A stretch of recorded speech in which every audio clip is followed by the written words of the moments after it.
Tuloy ang malawakang manhunt para sa negosyanteng si Charlie Atong Ang matapos lumabas ang arrest warrant laban sa kanya kaugnay sa mga kasong may kinalaman sa mga nawawalang sabongero. Si Ang na lang ang hindi pa naaresto sa 18 akusado. Ayon naman sa abogado ni Ang, premature o hilaw ang desisyon ng korte na iparesto ang kanyang kliyente. Saksi si John Consulta.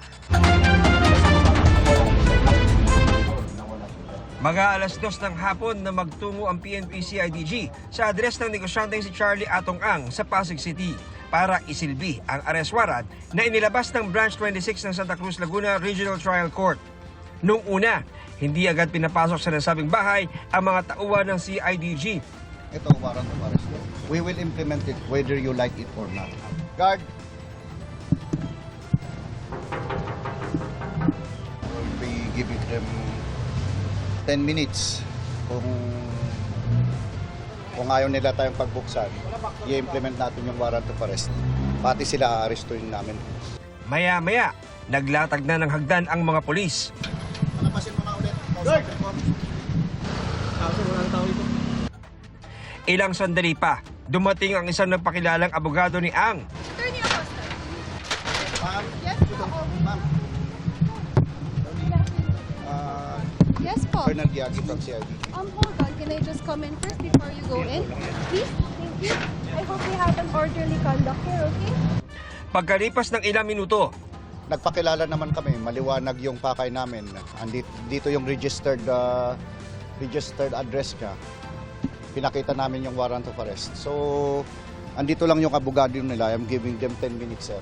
With or without your consent, papasukin ko. Dadalhin ko pati yung lawyer nila. Pati lahat ng tao na nasa loob for obstruction of justice. Sir, last 5 minutes po, ma'am. kalaunan, pumayag din ang abogado ni Ang na papasukin ang mga pulis. Meron naman tayong body-worn camera, meron pa tayong alternative recording devices. I will assure you, nothing will happen. All right. May I get a list of all who will be coming inside, please? And may we ask for the IDs also, please? Ma'am, pinapatagal lang natin ang ma'am. Hindi naman. I just want to Pag-i-implement make sure na everything is in order. Halos isang oras din sa loob ang 4 na pulis at isang taga-barangay. Pero bigo silang matuntun si Ang. Gayunman, tinanggap ng abogado ni Ang warrant of arrest. Sa to say, wala po tayong nakita dito. Hinalughog po natin lahat ng pwede niyang pagtaguan, no? Mula sa basement up to the highest floor. Even yung rooftop is inakyat namin. So wala tayong nakita as to presence ni Charlie Atong Ang. Pinuntahan naman ng NBI ang Umaring Farm ni Ang sa Lipa, Batangas. So meron kaming warrant of arrest dito ng issue ng Branch 26 ng Santa Cruz, Laguna para sa kay Charlie Chu Hai Ang alias Atong Ang. Una nilang pinasok ang isang malaking bahay sa may gate ng compound. Inisa-isa ang mga kwarto pero hindi nakita si Ang. Hindi rin siya nakita sa isang malaking gusali sa compound. Mahigit 30 hektarya ang lawak ng property ni Ang. At sa pag-iikot ng mga ahente sa loob, nakita ang mga alagang panabong na manok, 2 helipad at malawak na open ground. Pero walang nakitang Atong Ang doon. Hindi bababa sa 4 na warrant of arrest ang inilabas ng Branch 26 ng Santa Cruz, Laguna Regional Trial Court laban kay Atong Ang. Para yan sa isang kaso ng kidnapping with homicide at 3 kaso ng kidnapping and serious illegal detention. Kaugnay na pagkawala ng 19 na sabongerong hindi na nakita matapos magsabong sa arena na pagmamay-ari ni Ang sa Santa Cruz, Laguna. Nakasaad sa mga warrant of arrest na walang bail ang mga kasong ito. Ipinaaresto na rin ang 17 iba pang kapwa-akusado ni Ang. 9 na pulis na dati nang nasa restrictive custody ng PNP ang itinurn over sa CIDG. Naaresto naman na ang 8 sibilyang co-accused na mga security personnel at empleyado sa sabungan ni Ang. Si Ang na lang ang hinahanap ng mga otoridad.